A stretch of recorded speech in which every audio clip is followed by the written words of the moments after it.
자, 오늘 함께 나누실 말씀 요한복음 계속됩니다. 지난주에 우리가 요한복음 8장 31절에서 32절 말씀으로 내 인생은 자유한가라는 제목으로 진리와 자유에 대한 의미를 알아봤습니다. 오늘 말씀은 요한복음 9장 39절에서 41절 말씀으로 제목은 무엇이 보이는가, 무엇이 보이는가입니다. 오늘 본문 말씀 내용은 요한복음에 기록된 모든 몇 개의 표적이요? 7개의 표적. 그 중에서 6번째 표적에 해당하는 날 때부터 맹인된 자를 예수님께서 눈을 뜨게 하시는 그 표적의 사건입니다. 근데 요한복음에 기록된 7개의 모든 표적 사건이 그렇지만은 개별적인 단독적인 사건이 아니라 7개의 표적의 사건이 다 연결되어서 예수님이 하나님의 아들이심을, 또 예수님이 메시아로서의 그런 영적 그런 권세를 선포하고 있습니다. 오늘 이 6번째 표적도 그저 갑자기 나와서 맹인의 눈을 뜨게 하는 사건이 아니라 8장의 내용과 연결되어 있습니다. 그래서 성경을 깊이 보게 되면은 이것은 단순한 맹인의 눈을 뜨게 하는 사건이 아니라 8장에서 이스라엘 백성들 바리새인들과 예수님과의 그런 논쟁 반박에 이어서 그것에 대한 증거를 보여주시는 사건입니다. 우리가 8장에서 어떤 논쟁이 있었죠? 우리가 지난주 말씀 나눴을 때 너희가 내 말에 거하면 참으로 내 제자가 되고 진리를 알지니 진리가 너희를 자유롭게 하리라, 이런 말씀을 선포하셨어요. 이때 예수님께서 말씀하셨던 이 자유의 개념은 우리가 알고 우리가 이해했던 그런 자유의 개념이 아니었습니다. 그렇죠? 아이러니하게도 인간은 이 자유라고 하는 자유의지로 말미암아 죄가 들어왔고 결국 그 자유의지로 인하여서 참된 자유를 잃어버리고 말았습니다. 즉 하나님과 동행하던 인간이 그 신분이 이제는 죄의 종이 되고 말았습니다. 하나님과 동행하던 인간, 하나님의 백성이었던 우리의 그런 영적 권세가 그 신분이 바뀌었어요. 누구의 종? 사탄의 종, 죄의 종이 되고 말았습니다. 참된 자유의 회복을 진리를 통해서 회복하는 것이 지난주 말씀이었습니다. 그 진리는 의로 오신 이 땅에 말씀으로 육신이 돼서 오신 예수님, 그분을 통해서 우리가 자유를 회복할 수 있다고 했습니다. 그 참된 자유의 회복이 무엇이었나요? 하나님의 속성, 하나님 안에서 누리는 그 영원한 또 하나님의 속성, unlimited, 무한한 속성, 또 오직 하나밖에 없는 유일한 하나님의 속성들, 이 모든 것을 다시 한번 회복하는 것이 참된 자유의 회복이었습니다. 원래 에덴 동산에서는 모든 것이 다 영원했습니다. 모든 것이 변치 않았습니다. 그런데 자유의지를 주장하면서 자신의 권리로 소유하는 순간 그 참된 자유가 상실되었습니다. 그리고 세상의 종이 되고 말았습니다. 인생의 주인이 바뀌고 말았습니다. 이것은 비록 에덴 동산의 이야기만이 아닙니다. 우리 신앙생활의 패턴이 바로 그런 모습이었습니다. 성령 충만한 삶을 살 때는 정말 그 안에서 하나님의 권능과 은혜와 평강을 경험하지만은 내 뜻대로, 내 생각대로, 내 의지로, 내 욕심으로 세상을 선택하는 순간 우리는 여지없이 세상의 노예가 되고 마는 것을 수도 없이 많이 경험했습니다. 저도 마찬가지입니다. 사역을 하면서, 목회를 하면서 정말 내 안에 열정과 충성이라는 그러한 거룩한 명분으로 열심히 달리다가 어느 날 문득 지쳐있는 내 모습을 발견하게 되었습니다. 분명 나는 주님을 위해서 달려왔는데 나의 모든 열정과 내 모든 시선과 내 모든 집착이 다 오직 주님을 위해서 달려왔는데 나는 왜 지쳐있는가? 그 이유는 단 한 가지였습니다. 어느새 나는 주님의 손을 놓고 나 혼자 달려온 것을 깨닫게 되었습니다. 왜 나는 혼자 달려왔을까? 착각하고 있었던 것이죠. 주님과 동행하는 줄 착각하고 있었던 것입니다. 마치 시장에 간 어린아이가 그 시장 한복판에서 엄마의 손을 탁 놓는 순간 어디를 갔을까요? 그 아이는 자기가 가고 싶은 곳으로 달려가죠. 장난감 가게, 인형 가게, 뭐 많은 먹거리 드리는 가게로 얼마나 가고 싶은 것이 많았을까요? 저도 그랬어요. 어느 순간 그것이 나의 거룩한 열정인 줄 알고 나 혼자 손을 뿌리쳤고 뛰어갔던 내 모습들, 내가 앞장서서 갔던 그 수많은 선택들. 그러나 그곳엔 주님도 성령님도 안 계셨고 오직 나의 힘 빠진 열정뿐이었습니다. 결과는 엘리야처럼 로뎀나무에 지쳐있는 저 자신, 그것이었습니다. 깨닫게 되었습니다.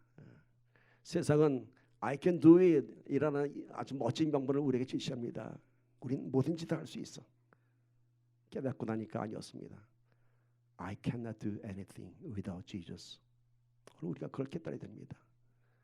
내가 할 수 있다고 생각하는 그 순간 나는 주님의 손을 놓는 것입니다. 그러나 주님, 나는 아무것도 할 수 없습니다. I'm nothing. 아무것도 아닙니다. 라는 이런 철저한 고백 가운데 우리가 주님의 손을 붙잡을 수 있습니다.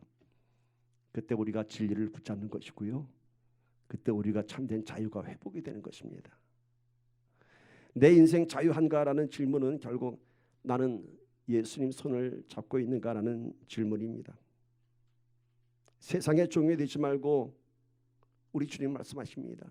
나의 친구가 되어서 내가 갖고 있는 나의 진리와 자유를 누리라고 합니다. 지난 말씀의 요지가 이거였습니다. 근데 지난 말씀에서 어떤 사건이 있었죠? 이스라엘 사람들이, 바리새인들이 예수님의 이 말씀을 듣고 막 충돌합니다. 반박합니다. 자신들이 종이라고 하니까 아니 우리가 무슨 종이라고, 우리가 언제 종이 되었냐고. 비록 다른 민족의 노예가 된 적이 있긴 하지만은 여전히 우리는 하나님의 백성이고 우리는 아브라함의 자손이다라고 자신들의 선택된 민족의 정체성을 예수님께 주장하고 있습니다. 이들의 반박에 대한 예수님의 말씀이 아주 중요한 의미를 전하고 있습니다. 이스라엘 백성들 왜 우리가 종이냐고. 우리가 아브라함의 자손인데 정치적으로는 지금 로마에 우리가 속국처럼 살고 있지만 우리는 결코 종이 아니다라고 주장하는 그들에게 이 종의 의미가 예수님께서 말씀하시는 너희가 지금 종이 되어서 내 말 안에 거하지 않는다라는 그 뜻을, 그래서 너희 안에 자유가 없다는 것을 이렇게 설명하고 있습니다. 요한복음 8장 37절 보십시오. 나도 너희가 아브라함의 자손인 줄 아노라. 너희 말대로 너희는 아브라함의 자손이야. 너희가 지금 나한테 반박하는 대로 너희는 하나님의 백성 맞아. 그러나 내 말이 너희 안에 있을 것이 없으므로 나를 죽이려 한도다. 그래, 아브라함의 자손이야. 그럼에도 불구하고 내가 전하는 이 말이 너희 안에 들어가질 않아. 그래서 너희가 오히려 나를 죽이려 한도다. 그런데 내가 하는 이 말은 나는 내 아버지에게서 본 것을 말하고 너희는 너희 아비에게서 들은 것을 행하느니라.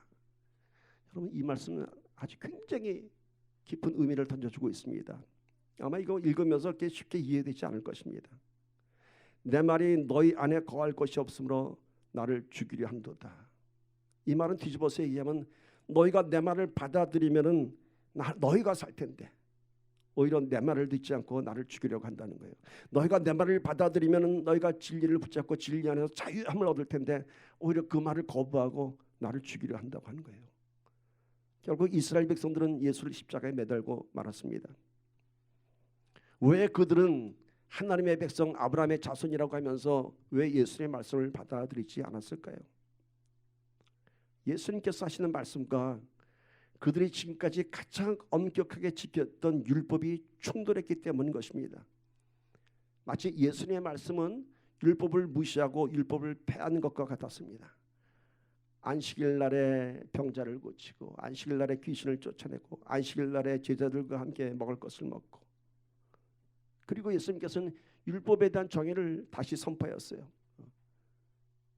미워하는 것이 살인하는 것이고 탐심을 품은 자가 도둑질한 것이다. 이런 말씀들을 그들은 받아들일 수 없었습니다.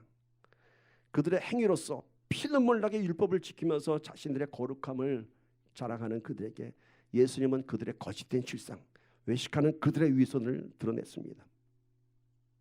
그리고 예수님은 지금 내가 얘기한 이 말씀의 권위가 무엇인지를 설명합니다. 내가 하는 말은 내 것이 아니라 하늘에 계신 내 아버지의 말씀이라고 합니다. 그런데 너희가 주장하는, 너희는 무엇을 주장하냐면 너희 아비에게서 들은 것을 행하노라 이렇게 얘기합니다. 이게 뭡니까? 예수님은 지금 하나님의 권위로서 이 말씀을 선포했는데 너희는 너희의 아비, 그게 뭔가요? 조상들로부터 대대로 내려오는 율법과 관습들에 대해서 너희가 주장하고 있다는 겁니다. 이게 이런 뜻입니다, 여러분. 즉 내가 말하는 것은 지금 내가 이 땅에서 전하는 새 언약이고 새 복음이고 너희가 지금 듣고 행하고 지키는 것은 옛 언약이라는 것이에요. 그런데 지금 너희가 나의 이 새 언약, 내 복음을 받아들이지 않음으로 너희가 옛 언약에 붙잡혀서 나를 죽이려 한다고 하는 겁니다.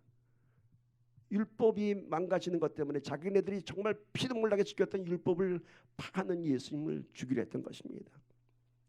예수님은 이렇게 얘기하시죠. 다른 복음서에서. 그래서 새수는 쇠부대에 담아야 하는 것이다.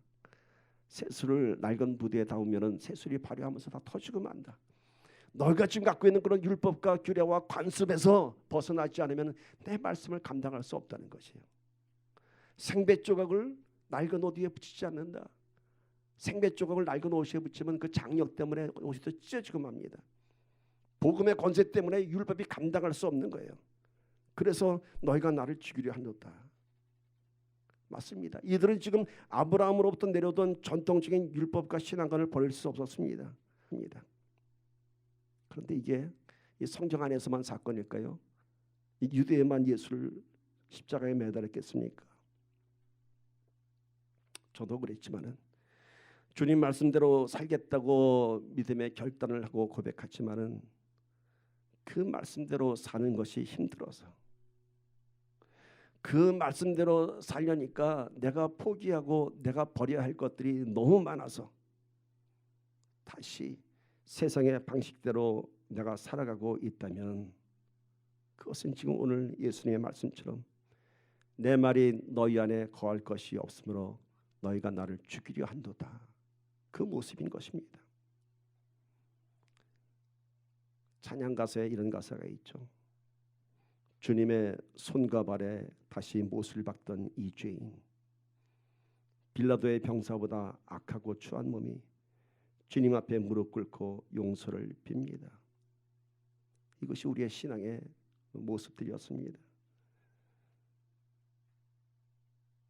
정말 은혜 충만할 때는 주님을 사랑합니다, 말씀대로 살겠습니다 하다가 다시 주님의 손과 발에 다시 못을 박던 이 죄인, 빌라도의 병사보다 악하고 추한 몸. 왜 우리는 이렇게 죄와 회개와 용서를 구하는 신앙이 반복되어야 할까요? 이스라엘의 그 역사가 왜 그대로 우리 신앙 안에서 그렇게 반복되어야 할까요? 우리들은 사사기를 보면서 이스라엘의 남북왕국 분열 시대를 보면서 그렇게 이스라엘의 범죄를 참 우둔한 백성이라고 얘기하면서도 정말 우리의 삶 속에서도 똑같은 신앙의 패턴이 나타나는 것은 무엇 때문일까요?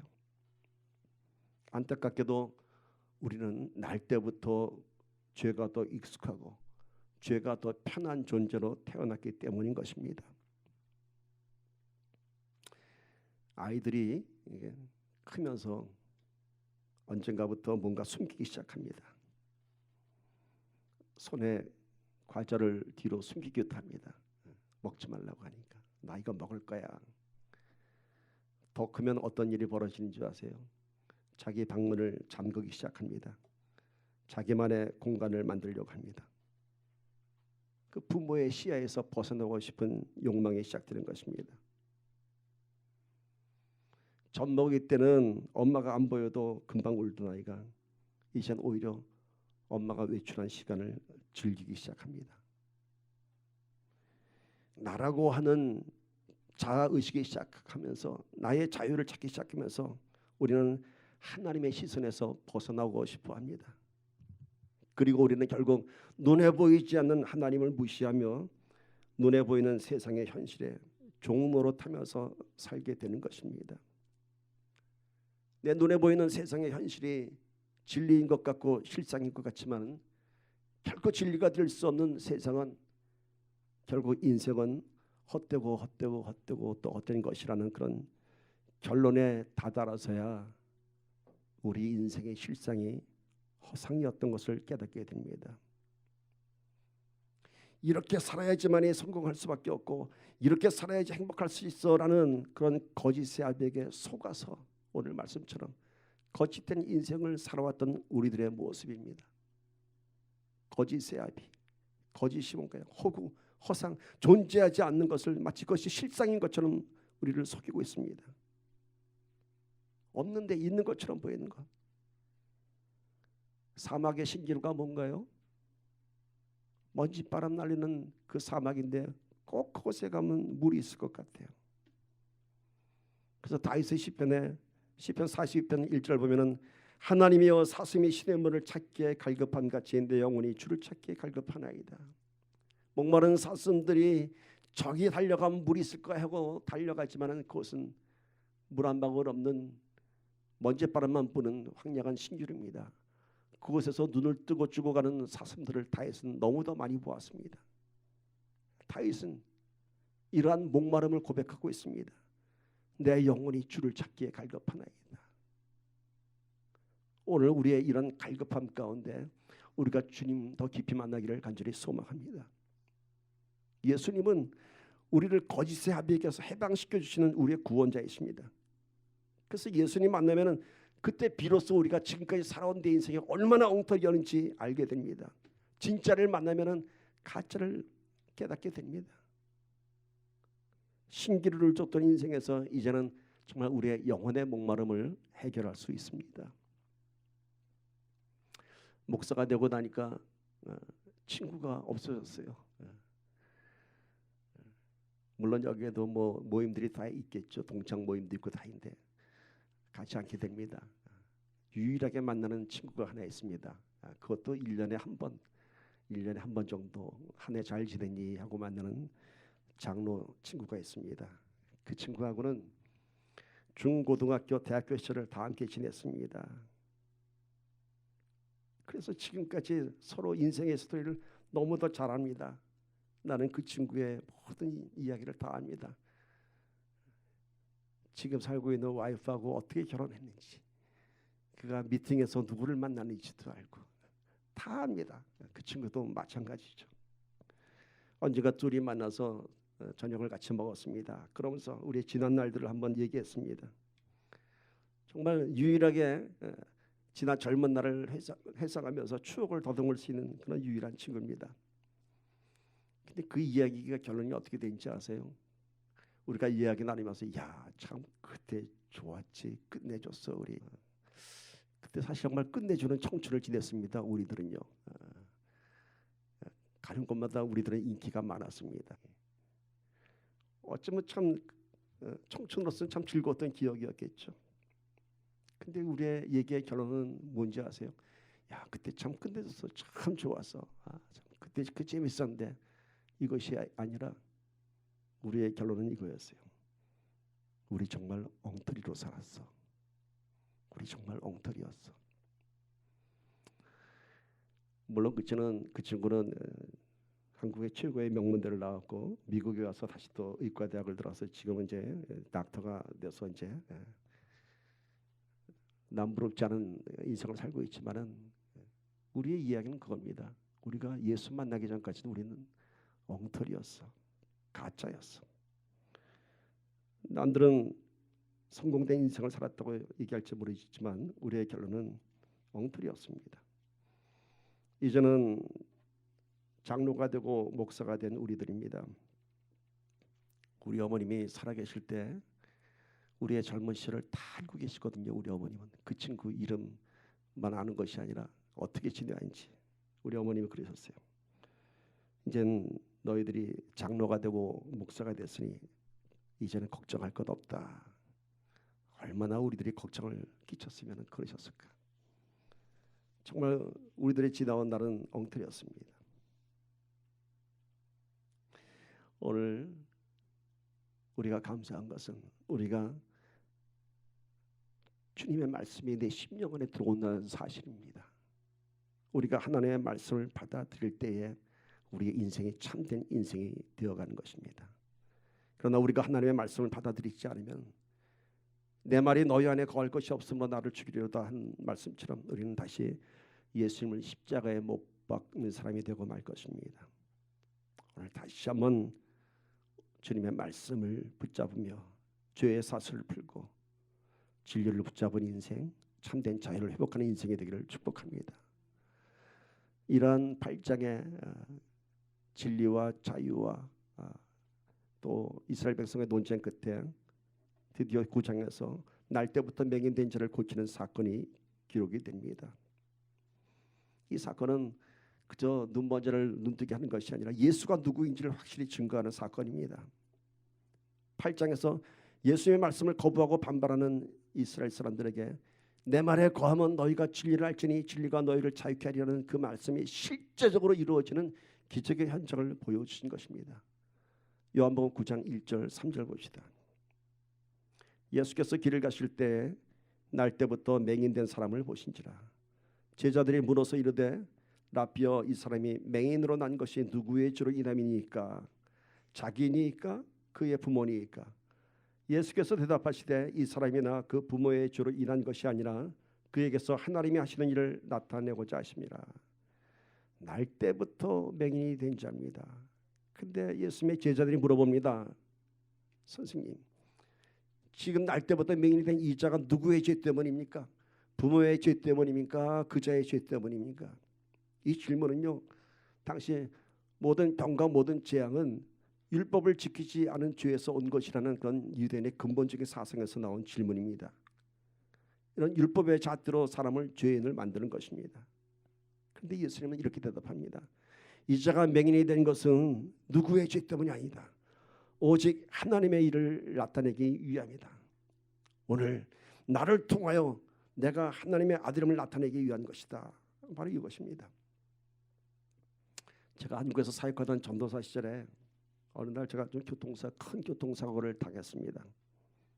몸은 하나도 안 다치고 차만 다 부서졌습니다. 수리할 수 없을 정도로 차가 다 파손되었습니다. 근데 하나도 안 다쳤습니다. 그날 토요 집회 가는데 제 귀에 그런 말이 들려와요. 저쪽 구석에서.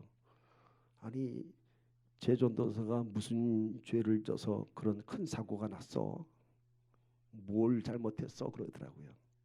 근데 이쪽에서는 어떤 말이 들렸는지 아세요? 야, 그 큰 교통사고 가운데도 하나님이 전도사님을 지켜주셨네.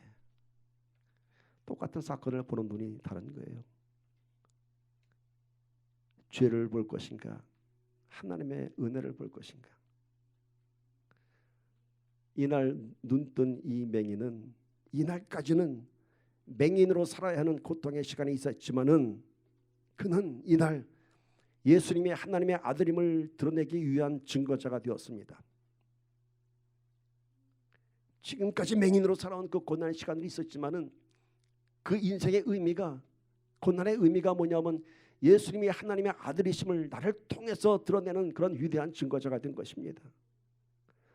오늘 저와 여러분이 살아온 인생길이 험하고 거친 길이었다면은 우리의 인생을 통해서 이제 하나님께서 당신을 증거하기 위한 그런 인생의 스토리였음을 우리가 그렇게 믿음으로 고백하길 바랍니다. 이제는 쉴만한 물과 푸른 추장으로 인도하시는 하나님의 영광에 기다리는 내 인생이 될 것을 믿음으로 선포하는 것입니다. 나의 나 된 것은 다 하나님의 은혜라. 내가 이 모습으로 살아가고 있는 것은 오직 내 삶 속에서 하나님을 드러내기 위한 것입니다. 물론 이 맹인처럼 고난의 인생의 이야기도 있을 것이고요. 견디기 힘든 고통의 시간들도 있었을 것입니다. 그러나 그것을 그 고통에 초점을 둘 것이 아니라 이 고통의 시간과 고난의 시간을 통해서 하나님의 은혜가 드러나는 내 인생이 될 것이다. 비록 맹인이어도 가난해도 병들어도 나를 평강으로 인도하시는 하나님의 은혜를 증거할 때 우리는 비로소 위대한 전도자의 삶을 살게 되는 것입니다. 여러분, 전도는 말을 전하는 것이 아닙니다. 가르치는 것이 아닙니다. 내 삶을 전하는 것입니다. 내 삶을 전하는 것이에요. 이날 맹인은 위대한 전도자가 되었습니다. 그것처럼 오늘 저와 여러분이 살아온 인생의 이야기에서 하나님이 내 삶 속에 계획한 그 이야기들이 우리 삶에서 드러나야 합니다. 오늘 내가 이렇게 이 자리에 앉아 있는 것은 오직 하나님의 은혜입니다. 오늘 내가 이 자리에서 찬양하며 호흡하고 있는 것은 하나님의 은혜입니다. 세상 사람들이 우리를 볼 때는 어떻게 저 사람이 평안할 수 있어 하겠지만 나는 주님 한 분 때문에 평안한 것입니다. 그것이 바로 전도자의 삶인 것입니다. 이날 이 맹인은 눈에 진흙을 바르고 실로암 연못가에 가서 눈을 씻었습니다. 그리고 눈을 떴습니다. 그 이후에 어떤 일들이 일어났을까요? 아마 많은 맹인들이 그 맹인이 눈에 진흙 바르고 실로암 연못가 가서 씻었더니 눈 떴대. 수많은 사람들이 눈에 진흙 바르고 침 바르고 실로암 연못 가서 눈 씻었을 거예요. 그러나 눈 뜬 사람은 오직 한 사람밖에 없었습니다. 누구? 예수님께서 치료해 주신 분이에요. 오직 예수님께서 하신 것입니다. 신앙의 열쇠는 실로암이라고 하는 그런 방법이 아니라, 진흙이라는 방법이 아니라 예수님인 것입니다. 신앙은 어떤 프로그램이 아니라 예수님 안에서 그 복음의 진리를 찾는 것입니다. 맹인의 눈을 뜬 이날도 안식일이었습니다. 역시 율법을 통치하시는 예수님이었습니다. 사람들이 안식일에 내 눈을 뜨게 한 자가 누구냐? 도대체 누가 내 눈을 뜨게 했냐? 이게 아닙니다. 안식일을 범한 자가 누구냐 이겁니다. 눈을 뜬 것이 중요한 것이 아니라 안식일을 범한 자가 누구냐? 안식일에 네 눈을 뜨게 한 자가 누구냐? 이럽니다. 요한복음 9장 30절 보세요. 그 사람이 대답하여 이르되 이상하다. 이 사람이 내 눈을 뜨게 하였으되 당신들은 그가 어디서 왔는지 알지 못한도다. 참 이상하다고 합니다. 내가 눈 뜬 것을 보고서도 이 사람들은 왜 예수가 누구인지 알지 못할까? 왜 예수가 하나님의 아들인 것을 왜 깨닫지 못할까? 내가 눈을 떴는데. 맹인의 답답함입니다. 내가 눈 뜬 사실 하나만 봐도 예수님이 누군지 너희들이 알아야 될 것 아니냐. 그리고 내가 내 눈을 뜨게 한 분은 예수라고 내가 얘기했는데 왜 알지 못하는가? 여러분, 오늘 이런 맹인의 간증이 우리의 간증이 되기를 간절히 소망합니다. 내가 사는 모습을 보면, 내가 변한 것을 보면은 예수가 믿어지지 않습니까? 맹인이 내 눈이 떠진 것을 보고도 예수를 못 믿습니까? 얘기했던 이 맹인의 안타까움이 오늘 우리들의 마음이 되기를 간절히 소망합니다. 나를 보고도 예수를 못 믿겠습니까? 오늘 우리에게 이러한 간증이 고백되어야 할 줄 믿습니다. 내 삶 속에서 이러한 변화가 나타나야 됩니다. 맹인이 눈을 뜬 것처럼 내 눈이 띄어져야 됩니다. 이것이 오늘 우리가 전할 간증의 대주제인 것입니다. Come and see. 2020년의 주제 아닙니까? 와서 보라. 나를 보라는 거예요. 그러면 예수를 믿게 될 것이다. 말씀이 내 안에 거하여 세상만 보며 살던 내가 눈이 떠져서 하나님의 영광을 보게 되었다. 그러면 예수 믿지 않겠는가? 이어서 눈뜬 자가 이런 간증합니다. 요한복음 9장 32절 33절. 창세 이후로 맹인으로 난 자의 눈을 뜨게 하였dam을 듣지 못하였으니 이 사람이 하나님께로부터 오지 아니하였으면 아무 일도 할 수 없으리로다. 이 일은 오직 하나님께로부터 오신 분만이 할 수 있다. 하나님의 아들만 할 수 있는 것이다. 맹인이 눈을 뜨는 일 오직 창조자만이 할 수 있는 기적입니다. 저와 여러분의 눈이 가려졌었습니다. 죄를 짓는 순간 눈이 밝아지리라는 사탄의 말대로 우리의 눈은 밝아졌지만 세상의 일에만 눈이 밝아졌고 눈에 보이지 않은 영적인 일들을 볼 수 없었던 우리들입니다. 우린 날 때부터 거룩한 것, 영적인 것을 볼 수 없게 태어났습니다. 오늘 이 6번째 표적, 날 때부터 맹인인 자의 눈을 뜨게 하는 이 사건은요, 날 때부터 영의 안목이 죽어 있는 우리들을 예수께서 눈을 뜨게 하신다는 그런 메시지입니다. 우리가 그런 맹인이었습니다. 우리가 그런 핸디캡이었습니다. 그러나 이제 드디어 우리는 볼 수 없는 것들을 볼 수 있게 되었고 믿어지지 않는 것들이 믿어지게 되었고 우리가 눈을 뜨게 되었습니다. 이것이 바로 저와 여러분의 기적이고 표적입니다. 나의 눈을 뜨게 하신 분은 오직 예수 그리스도 한 분뿐입니다. 이것이 우리의 간증이 되기를 간절히 소망합니다. 이 사건의 결론, 오늘 본문 말씀입니다. 가끔 본문 말씀이 이렇게 맨 마지막에 나옵니다. 요한복음 9장 39절 41절 보세요. 예수께서 이르시되 내가 심판하러 이 세상에 왔으니 보지 못하는 자들은 보게 하고 보는 자들은 맹인이 되게 하려 함이라 하시니 바리새인 중에 예수와 함께 있던 자들이 이 말씀을 듣고 이르되 우리도 맹인인가? 예수께서 이르시되 너희가 맹인이었더라면 죄가 없으려니와 본다고 하니 너희의 죄가 그대로 있느니라. 여러분, 심판하러 이 세상에 왔는데 그 심판이 어떤 심판이냐면 보지 못하는 자들은 내가 보게 하고 보는 자들은 맹인이 되게 하리라. 보지 못하는 자들이 뭔가요? 진리를 모르고 거짓에 붙잡힌 자들. 내가 너희를 보게 하겠다는 거예요. 이제 내가 빛이 되어서 너희의 눈을 뜨게 해주겠다는 것이에요.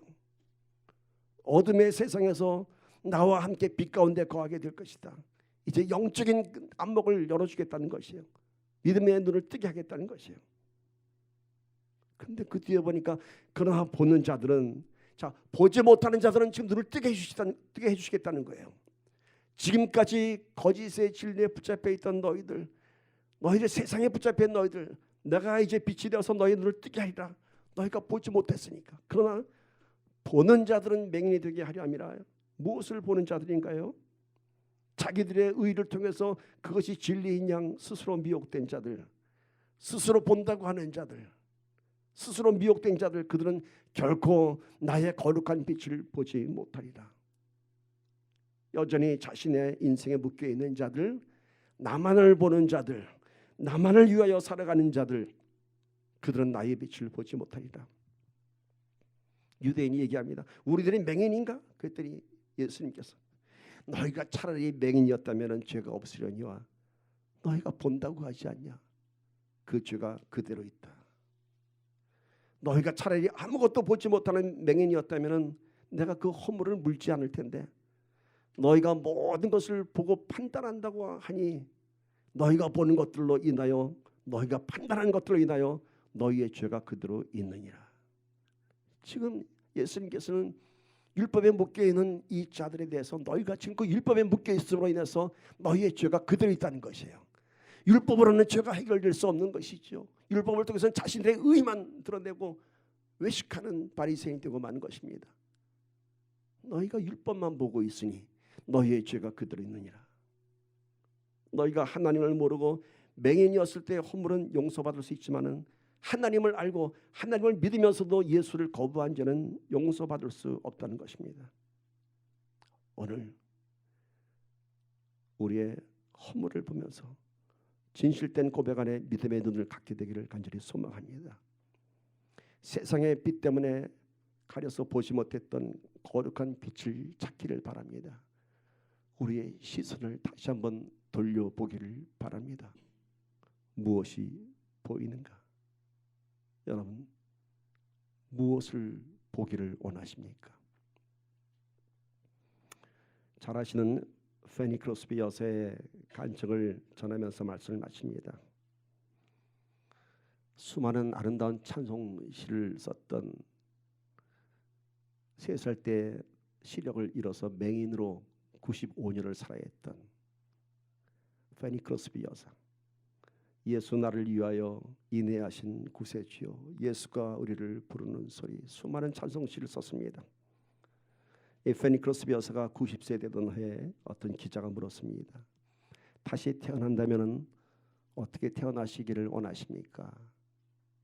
이 기자의 질문은 아마도 다시 태어난다면 눈을 떠서 어떤 일을 하기를 원하십니까? 이런 질문이었을 것입니다. 그런데 페니 크로스비 여사의 대답은 놀라운 대답이었습니다. 나는 다시 태어나도 맹인으로 태어나기를 원합니다. 그 이유는 내가 눈을 떴을 때 내 눈이 처음 보는 그분이 예수 그리스도이기를 바랍니다.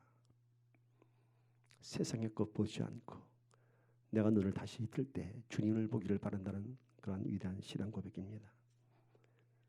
무엇이 보이십니까? 오늘 마치 신봉사가 눈을 뜬 것처럼 우리의 영의 눈이 열려 주님을 볼 수 있기를 바랍니다. 제가 신봉사 얘기를 그냥 한 게 아니에요. 한국의 크리스천 스쿨 한동대학교 축제의 이름이 뭔지 아세요? 신봉사 눈을 뜨다. 근데 그 신봉사는 심씨의 심자가 아니라 마음 심자예요. 마음 심자. 마음의 봉사가 눈을 뜨다. 공양미 300석이 아니라 예수님의 보혈의 피로 우리의 영적인 눈이 열려지기를 주님의 이름으로 축원합니다. 우리 한번 말씀을 다시 한번 마음에 정리하면서 기도하는 시간 갖기를 원합니다. 내 말이 너희 안에 거하면 너희가 내 제자가 되고 진리를 알지니 너희가 자유롭게 되리라. 그런데 그 말이 우리 안에 거할 곳이 없어서 세상의 눈을 빼앗겼던 우리들, 오늘 다시 한번 그 눈을 돌리기를 바랍니다. 나면서부터 맹인이었던 자의 눈을 뜨게 하시면서 당신이 하나님의 아들이심을 증거했던 예수님, 오늘 이 맹인의 고백, 왜 나를 보고도 그가 하나님의 아들인 것을 모르는가? 오늘 이제는 우리의 삶의 모습을 통해서 세상에서 우리가 하나님을, 예수님을, 성령님을 증거하는 우리가 되기를 간절히 소망합니다. 마음의 눈을 떠봅시다. 내 영적인 눈을 떠봅시다. 죄의 종이 아닌 주님의 친구가 됩시다. 그렇게 되기를 간절히 소망하며 기도합니다.